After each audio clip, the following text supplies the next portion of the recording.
We're going to move on to the next section, which is going to be how to make a payment. So we mentioned that there's a couple different ways. So the big one is if you're going to do a bill and you want to go to payments, right? We made this real quick here. There's this link.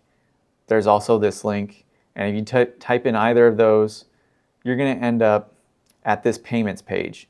So if you're looking for your utility bill, right, here's your information on your utility bill. There's multiple ways that you can pay your utility bill, right? So you can pay it online, use our online payment system. And if you click this link, when the page loads, right, you're going to get a very familiar login screen where you can log into your MyVertex, your Vertex One account with the city utilities, your username, your password, you log in, and it's the same dashboard that you've always been using. So same system, just a different place to find that system.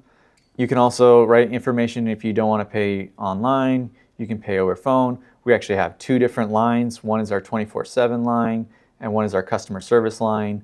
And right, there's some description here to let you know about the difference between those two, right? So you can pay your bill in person, pay your bill by mail. All of that information is there, right? So if you're looking to pay your utilities bill, it's right there. Maybe you're looking to pay a bill related to a business license renewal, and you'll find your information right here. Municipal court fees. We've got some links here to the payment system and information about it, and building permits. There's a phone number there for you to call, or you can come in here and pay in person. And so no matter how you're trying to pay a bill, it should be real easy. Two big places right there on the front page. And then all of these sections, right? So if you end up on the utilities department section of the website and you want information about how to pay your bill, you're also going to find links there. So if you happen to go to like living in Bullhead City and you go to utilities,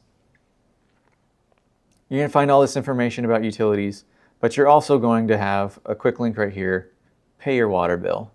You pay your bill, that's going to take you to the same domain that we were loading here. Okay, this time it loaded quick and easy, right? Here's your username, your password, you log in, like we were saying before. You should already be very familiar with this. It's the same system, just a different way to find it.